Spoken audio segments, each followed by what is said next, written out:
Hi, I'm Charles. We've got a zip line already, but this is going to be our second zip line. Dominic, tell the viewers why it's going to be special.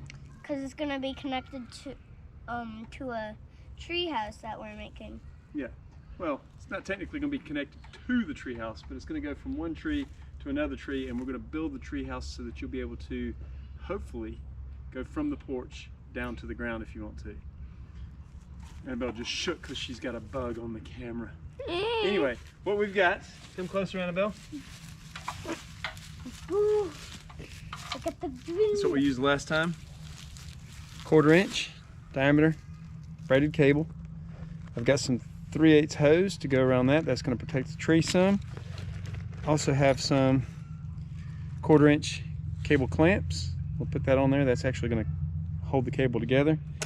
I've got some number 10 wood screws. This is going to temporarily hold the cable up in the tree. We've got some big lag screws to use later. And Dominic's got the impact driver for that. Dad, I have to cough. Well then cough. Okay. So, first thing we're going to do is get a piece And wrap it around the tree. big enough for this tree. Yeah. That'll be plenty big enough. We'll cut I'm going in this. here.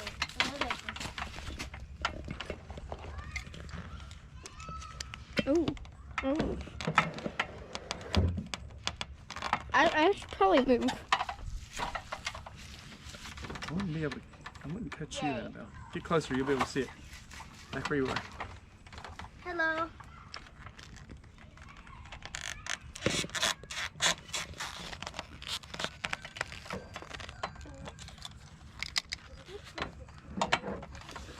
Dad, you're not supposed to cut. Cut towards me, but I didn't want to cut towards you. And you can cut towards yourself as long as you're careful about it. All right, what we're going to do with this tree, we'll feed the cable through there.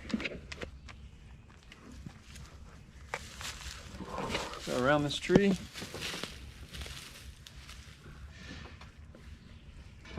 And then with these, get closer. No, get off the ladder and get closer. Oh. We're going to put 3 on each end. But what you want to do, and I'll probably say this wrong, I've got a 50-50 chance of being right. But you want this part, I think, I'm going to double check this, but I think you need that on the load end of the cable.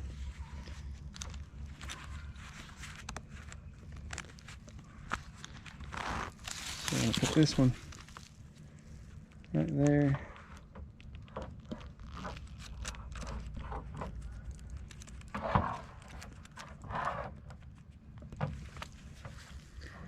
And we're going to have 3 of these on each end. But for now, we're not going to tighten them super tight. We're just going to snug up on them a little bit. These are just going to hold them in place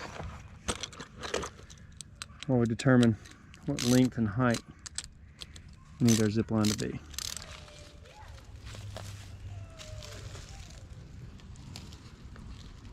Where'd he go?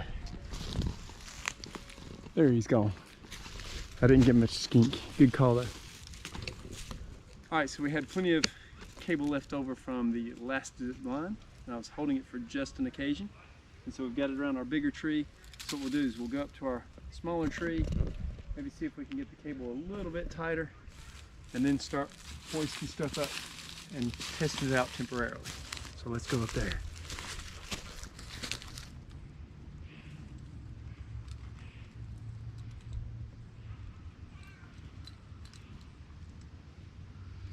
Alright, something I do need to do is go inside and double check.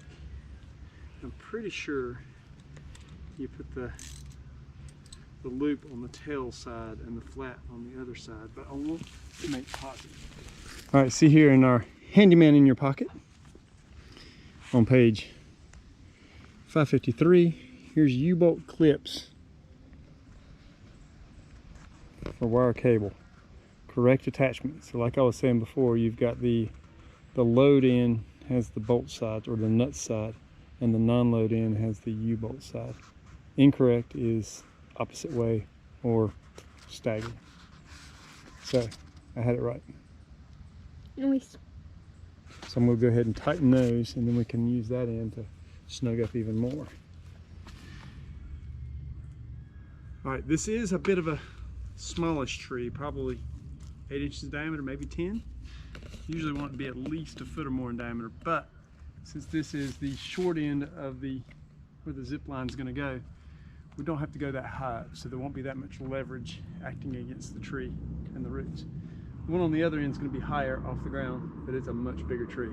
So we're going to go ahead and push this one up, maybe about, I don't know, 6 or 7 feet, and we'll hang it there temporarily with the wood screws, and then we'll go down to the other end and see if we can't shove that one up even further.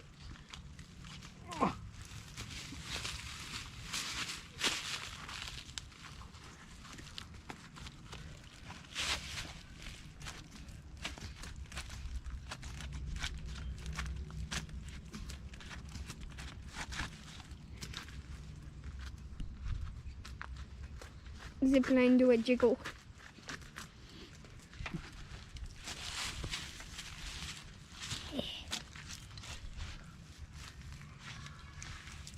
The other zip line was a bit different because the one tree was leaning away, so we could have it loose down at the bottom, and as we moved it up, it would get tighter and tighter. I think these are pretty much straight up, so you have to kind of have some tension in it now before you shove it up.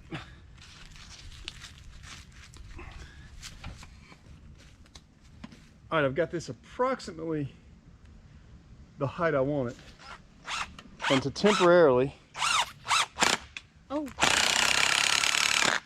hold it there, we're going to put 2 screws, and later we'll come back and put some larger lag bolts if we've got the right location. So this will hold this end in place while we go. I like how earlier you were like, so we don't harm the bark, and then you just drilled 2 screws into a tree. Drilling, this is a good point. Drilling a hole into a tree is bad, but if you put a screw into a tree, it's actually plugging that hole. If you scrape the bark off, that introduces all kinds of stuff. Since you're screwing a screw in and plugging the hole, not much disease and stuff can get in through that hole. Now, if you were just drilling holes, yeah, it could damage it. That's why I'm putting smaller screws, so that later when I do drill a hole and put a lag bolt in it, it'll be better. Just like if you get a puncture wound, it's better to leave whatever the mechanism was that punctured you in you. So if you ever put your hand on a nail, it's better to go to the hospital with that nail in your hand than it is to pull the nail out of your hand and go to the hospital. Yeah. All right, on this end, with our big tree, we need to be higher off the ground, so we need to get a ladder and shimmy it up, shimmy it up, shimmy it up, and then I'll need to extend my ladder. Oh, did you film that? I think I got like half of it because I was pointing up. I knew it was sketchy, but I was waiting for the next higher part, because the next higher part I can wedge these in between the 2 trees and it's not as sketchy, because this is not level ground.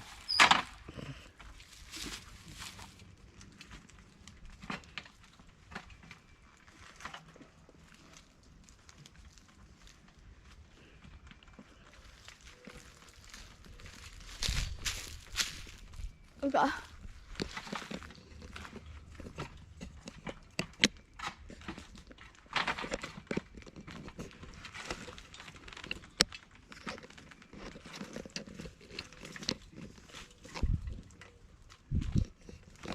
But I think that maybe a little.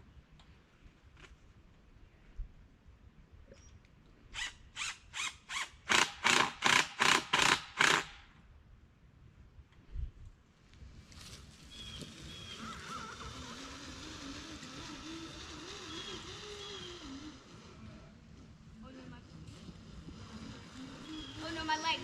Oh no, my legs. Oh no, my legs. Okay, so we do need to raise the other end up some more. And we should probably get rid of that stump. Well, that stump's a good chomping stump. I know, but That actually might be good. You don't have to ride the whole distance in the yard. Or if we just tighten up on that end a little bit more, it might be better. Let's do that first. All right, Zipline 2.0, test number 2.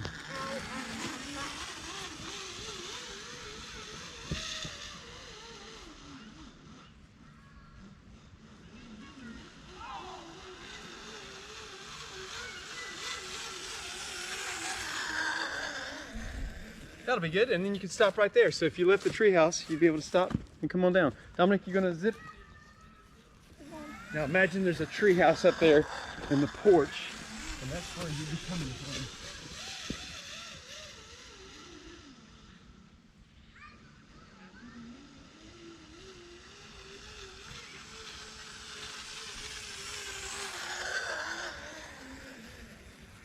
That'd be good, wouldn't it? And that way it's not super fast, it's not super slow. Gotta get you down.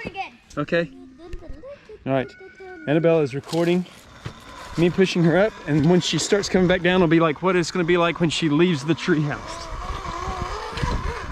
Right about there would be the treehouse.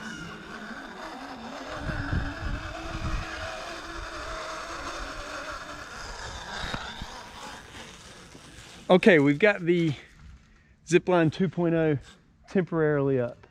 I think it's going to be a good height up there, good height down here. I don't have the lag bolts in it yet because I will wait to the last little bit. So just like the first one, it took a while getting it up, readjusting tension and all that, but now I think it's pretty much 95% there. And the main thing too is I wanted to be able to get this line so I'll know exactly where to put the edge of the porch, because I want to make this so that you could be on the porch of the treehouse, zip line down. Where did you go? That just cause I don't know. And anyway, so porch will be right there, part of it will be covered, and then treehouse. I am bored. Should be good. Well then let's go inside after I clean everything up.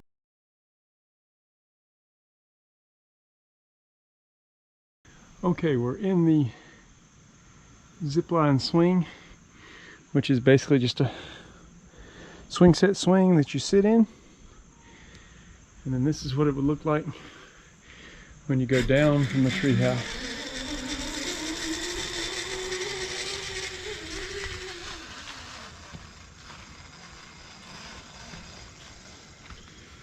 And if you want to go back into the treehouse,